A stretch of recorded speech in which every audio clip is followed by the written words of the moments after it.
Welcome everybody to Parsha Balak. We're going to start with part 2. So I need you to go in your source sheet, and I'll tell you where. It's on page 4. And that's at least as far as the English part. Now there's also a text part. The text part is on the second page, meaning there's a Hebrew page, both sides in the beginning, so it's in the back one. So we'll start with that, and then you'll refer to page 2. I'm really sorry it's like that, but actually the truth is, if you go back to the beginning page, towards the bottom, there actually is some important information. So do that. Start over again, go to the front page, it looks like this, and it's at the bottom, but it runs on to the following page, okay? So I'll tell you what's going on here. First of all, Bilaam, he arose early in the morning and saddled his she-donkey. Now we're in chapter 22 of Numbers, and it's verse 21. Bilaam rose early in the morning and saddled his she-donkey and went to the officers of Moab. God's wrath flared because he was going, and an angel stood on the road to impede him. He was riding on his she-donkey, and his 2 young men were with him. Now the she-donkey saw an angel of Hashem standing on the road with his sword drawn in his hand. The she-donkey turned away from the road. This is going to be very important. The she-donkey turns away from the road and went into the field. Then Bilaam struck the she-donkey to turn it back onto the road. The angel stood in the path of the vineyards, a fence on this side and a fence on that side. Why are we going through all these details? This is like, who cares? Does it really matter? Yes.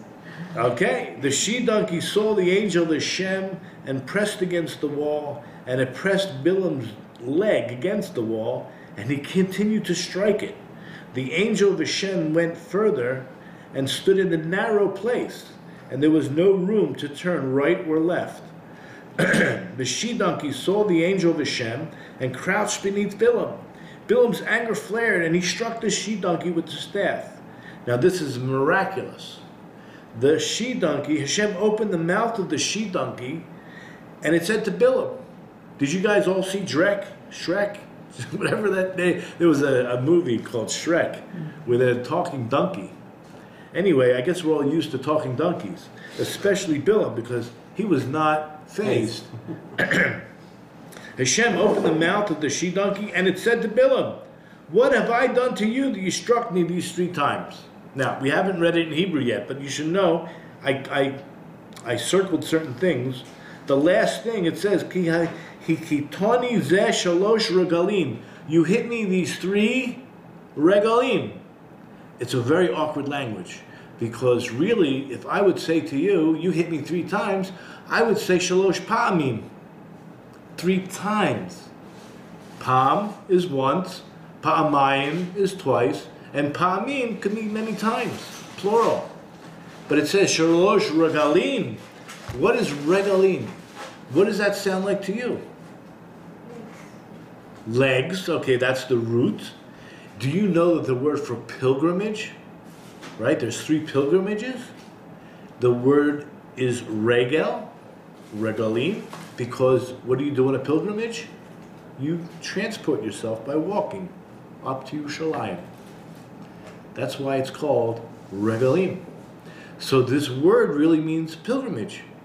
Well, let's just say there's a hint, because the Torah could have said 3 times, literally, shalosh pa'amim, but it doesn't. It says shalosh regalim. Okay, so now we're going to go into what the Clear Car has to say on this parsha. And if you're using the Hebrew sheets, you have to go to page 4, which I'm sure only a handful of you are. No, those are the English sheets. I didn't give you the Hebrew sheets on purpose. Okay. So, in verse 23, we read that the she-donkey saw the angel of Hashem standing on the road with his sword drawn in his hand. So the she-donkey turned away from the road and went into the field. Then Bilaam struck the she-donkey to turn her back on the road. So we're dealing with the words that the she-donkey turned from the road. So there's a medrash that says, these are simanim, simanei avos, herolo. God showed Bilam the three pilgrimage festivals. I'm sorry, that God showed him the three forefathers. The three fathers, not the three forefathers. I know it sounds confusing. We all have forefathers, like forefathers, but there are only three of them. Okay, so you have Abraham, Isaac, and Jacob. Okay. And I think on the source sheet, on page 4, I did bring that down, let's just see. Look at the first Rashi. These three times. Zeh shalosh regalim. It's number 8 on page 4. These three times he hinted to him, you seek, listen to these words, you Bilam, you seek to uproot a nation which celebrates these three festivals. What are the festivals called? Shalosh regalim in a year.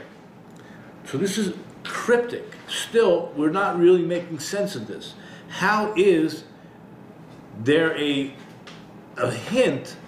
I mean, we only buy the word shalosh regalim, but where's the hint to the forefathers? The three forefathers that we have. So that we're going to investigate tonight. Okay, so buckle up. And then it says, V'telech b'sadeh. He went into the field, right? That's what the word said. Right? So the she-donkey turned away from the road and went into the field. What's a field? It's a makom rachav. It's a wide, vast, open place. It's not like an alley in a city, right? It's not a football stadium. It's wider. It's a field. There's no borders. It's just, as far as the eye can see. Lomar, meaning to say. This is really what's going on here. That God was saying, you know what, Bilam? She'im yirtze lekalel zer Avram. If you're intent and you want to curse the seed of Abraham, how's that going to help you? You know why? Who else is the seed of Abraham? Besides Isaac, you also have Ishmael. So you want to curse the seed of Abraham? Isn't that what Bilam wanted to do? He was on his way. Well, guess what? You're going to end up cursing Ishmael. Yematze lekaleh b'nei Keturah v'Yishmael. Right? This perhaps is Keturah, whether she's Hagar or not, doesn't matter. There were 6 additional children, plus you had Ishmael. These are the seed of Abraham. And guess what? Maybe you want to curse Yitzhak, the seed of Yitzhak. Who comes out of Yitzhak? The im yirtze lekalel zera Yitzhak. If you want to curse the seed of Isaac, then what does the verse say? A fence on this side and a fence on that side. What does that mean? Yematze geder mizeh v'geder mizeh, verse 24. Ki yachal lahatos el Esav. That you might end up cursing Esav. You want to curse the Jewish people. Guess what? You try to curse the seed of Abraham. Who are you going to curse? Ishmael and the other children of Keturah. And what about if you try to just curse Isaac and his children? You're going to end up cursing Esav. Nitzad Yaakov, but from the side of Jacob. Shahaita mitato shlema. This is a very interesting word. That his bed was complete. What does that mean, his bed was complete? That his 12 sons were perfect. That's what it means. Amod b'makom tsar. What does the verse say? But right, we're going back to the original verse. So the she-donkey turned away from the road, went into the field. And Bilam struck the he-donkey to turn her back to the road. I'm sorry, so verse 26. If you go to verse 26, it says, a lot of paper here. Verse 26 said, the angel of Hashem went further and stood in a narrow place. So what's the narrow place? The narrow place, ki mitzado, ein derech lintos yamin small. Once you get down to Jacob, that's it. It's a very narrow place. There's no place to turn neither right nor left. Now until here we can discuss it. Yaakov is an ish emet. He's a man of truth. When you're dealing with truth, is there any room to go left or right? No.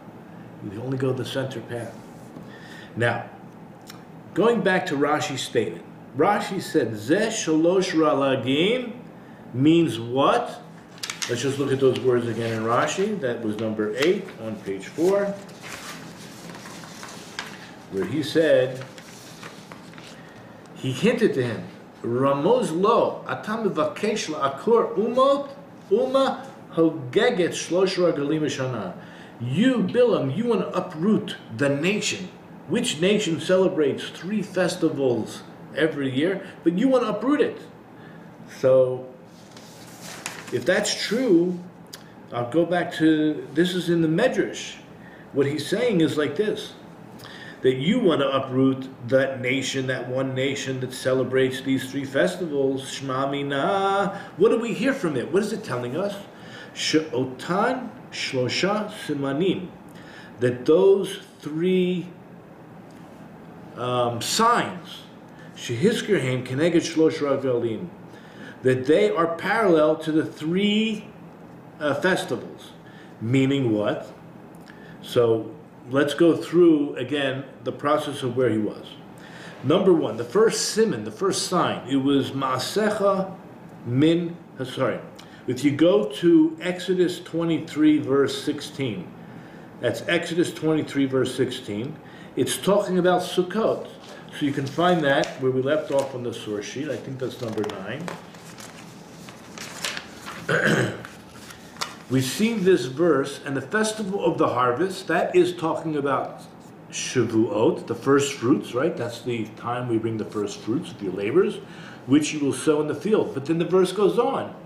And the festival of the ingathering at the departure of the year. So that's talking about Sukkot. So there's 2 harvests.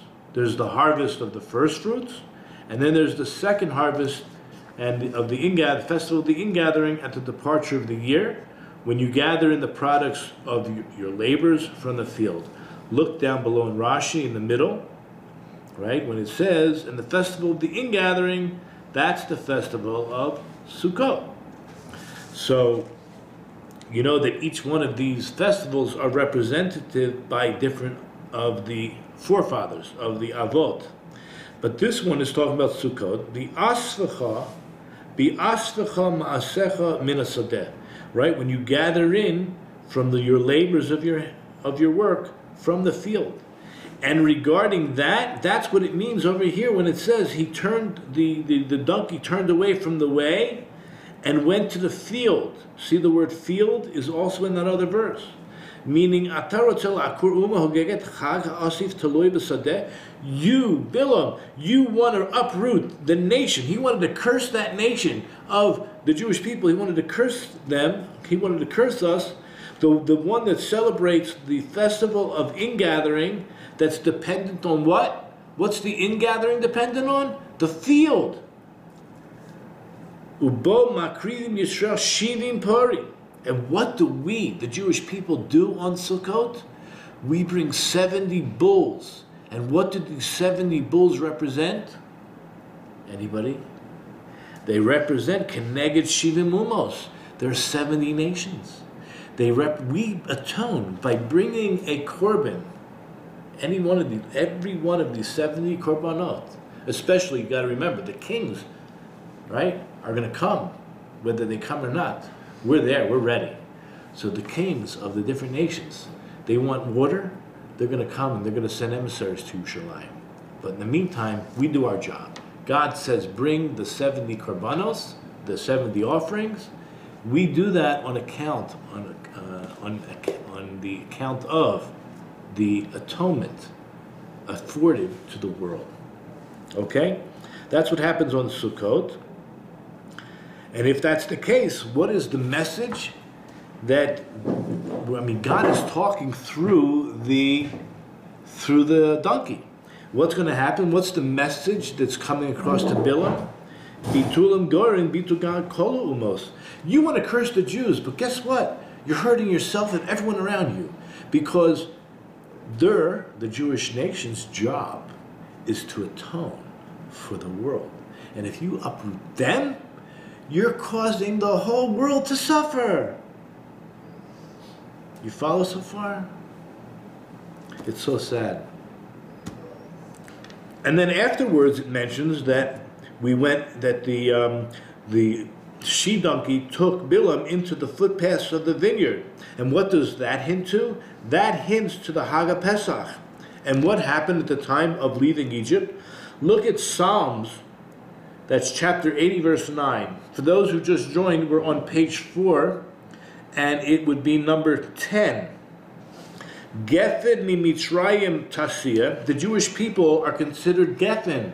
God transported the Geffen. What's the Geffen? The Geffen is the vine, the grapevine, out of Egypt to Garish Goyim, and he exiled the 7 Canaanite nations in order to plant the Jewish people in Israel.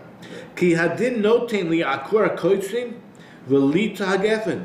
Doesn't it make sense that if you're going to plant a vibrant tree that's going to give off fruit, that the first thing you do is clear the field from the weeds?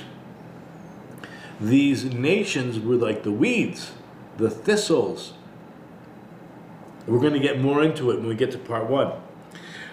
Ve'echata rotzei lahachlif hakara v'lakor akramim mibnei kotzim. How can you possibly turn over the plate and uproot the vineyard on account of the weeds? You do it the other way around. First you have to uproot the weeds and then you plant. And that's the way Geffen works. Listen to this. Shunirpas biragalim. How do you make wine? What do you do with grapes? You trample them, and then in the end, what comes from it? Wine. Listen to this. What is the gematria of wine? Yud, Yud, Nun, Yayin. It's 70. Again, referring to the 70 nations. If you want to wipe out the Jewish people, Bilam, you're barking up the wrong tree, because you're only hurting yourself and the world. How? We already said by Sukkot that the Jewish people offer up 70 different bullocks, different korbanot, to atone for the nations of the world. If you get rid of the Jews, everybody suffers. Nobody will find their atonement. Here we're talking about Pesach. Also, there's wine, but what happens? You trudge. We focused on the words that says that the donkey said, "You hit me these 3 times." He didn't say pa'amim. He said shalosh ragalim. Shalosh ragalim, as Rashi mentioned, is about you're trying to uproot the nation that keeps these 3 festivals. Now you're trying to get rid of the nation that keeps Passover. So in the end, what happens with wine? First, you trample it, and then you become trampled, meaning weak and humiliated. That's what happens when someone overindulges in drink. And he mentions that in the Medrash. But also, there are many, many comparisons to Israel to the grapevine. V'shamedi harbe dimyonos al Yisrael nimshu legefen. There's so many comparisons between the Jewish people and the grapevine. V'kulam shayachin levato das Bilam. And they were all brought by God in this method of hinting to him to get the message across to Bilam. You're only hurting yourself if you try to curse the Jews. Remez lahaga Pesach. He hinted this by the Passover festival, that what? Shabo shoitim arba kos shoyayim. That's not written in the Torah. That's a rabbinic concept, that we drink 4 cups of wine. Everyone knows we drink 4 cups of wine. It's rabbinic. But what is the rabbinic enactment based on? It's parallel to the 4 times that God uses language of redemption. So if you go to number 11 on your source sheet, you can see where God says in Exodus 6, verse 6 and 7, "Therefore say to the children of Israel, I am the Lord. Number 1, I will take you out. I will take you out from under the burdens of the Egyptians. Number 2, I will save you," God says, "from the labor. Number 3, I will redeem you with an outstretched arm, with great judgments. And the 4th one is, I will take you to me as a people." So you can see in the Hebrew, "L'chein amar livnei Yisrael, ani Hashem, v'hotzeiti etchem." He says, "V'hotzei etchem," I will take you out. "Mitachas siblos Mitzrayim," and then what he says, "V'hitzalti etchem," I will save you. Each time he says you, I will save you. First I'm going to take you, I'm going to save you. "V'ga'alti etchem," and then I'm going to redeem you. And then the last thing, Ulekachtem etchem, he says, I will take you. Okay, so there's 4 languages of redemption. And of course, if you look at Psalms 113, verse 16, I shall lift up my cup of salvations. That's what we use. We use the cup of wine to remember the salvations. So this is all rabbinic of origin, but anything rabbinic, I want to tell you a secret, it's always hinted at. It's always, they know this is God's will. They know this is what God wants. There's no such thing as the rabbis ever making up a decree that isn't hinted at already in the Torah, and therefore they know that this is God's will. Amazing. They care so much about us, and they want us to serve Hashem properly. So on Passover, we have 4 cups of wine to remember the 4 languages of redemption, to actually relive it. And as we just mentioned, that the wine, the 4 cups of wine, are parallel to the cups of salvation for Israel, who is themselves compared to the grapevine. Okay, so now we're going to the next page. And he mentioned what I just said about the 4 languages of redemption. Now, this is a little harsh. Kenegdam HaKadosh Baruch Hu mashke le'umos arba kosos ta'ela. Parallel to our 4 cups of redemption, God feeds or helps drink the nations of the world 4 cups of poison. I don't know if that's the best translation, but it's the unhealthy stuff. So basically he's telling, this is, remember, God through the donkey is telling Bilam, how do you want to uproot all that? To like mix everything up. You're cursing the Jews? They're the blessing for the world. It's not the Jews that are the curse. And then afterwards, it says, the Yamod b'makom sar, right? He stood in a very narrow place, and there was no place for him to turn left or right. That's parallel Shavuos, Atzeres. What happened on Atzeres, on Shavuos? That's the day we received the Torah. And then we understand when it says in Mishlei, Mishlei is Psalms, chapter 3, verse 16. So that you will find on, I think, the last page, not the last, yeah, page 5. It says, the length of days is in its right hand, and its left hand are riches and honors. We're obviously talking about the Torah and the people who acquire Torah. So therefore there was no place to go. No, not to the left, not to the right. The only way is right down the middle. The Imelech Hebrew Yisrael Torah. If Israel had not received the Torah, the whole world would have gone back to nothingness, like it was before God created the world. Remember on the very first day, everything was tohu vavohu. Everything was nothingness and void. That if the Jews, this was a condition that God made with all creation. He made the heavens swear. He made the mountains swear. That if the Jewish people did not accept the Torah at Mount Sinai, the revelation, the whole world would cease to exist. And we know that it still exists today because Jews are still learning Torah. If a Jew anywhere in the world is still learning Torah, the world will continue to exist. Fantastic, huh? Heavy stuff. Okay. And guess what would happen if that happened? Again, God is telling Bilam through the donkey, you idiot! You want to uproot the Jews? You want to curse the Jews? The whole world would disappear. You wouldn't be standing on anything. The whole world would be, I don't know, kaput.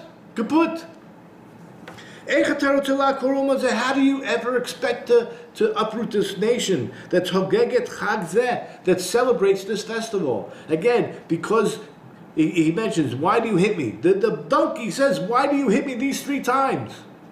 You are after those people to uproot those 3 the people that celebrate these 3 festivals. He could have said shalosh pa'amim, but he says shalosh regalim. Shalosh regalim are the 3 festivals.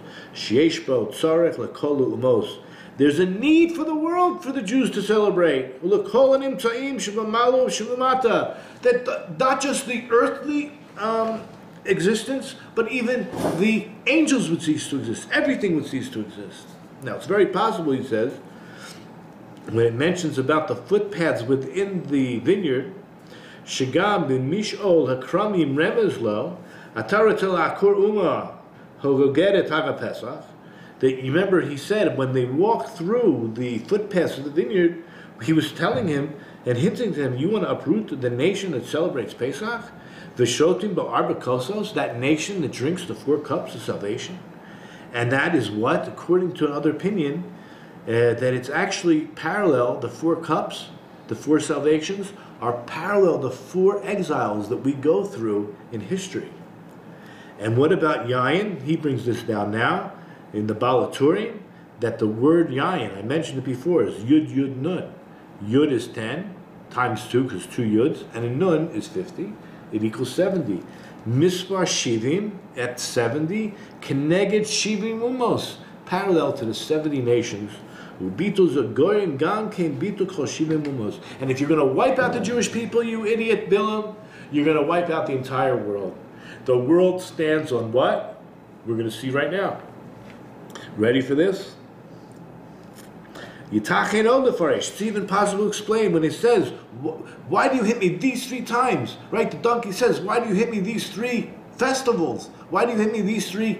You said it means a foot. Because a chair has how many feet?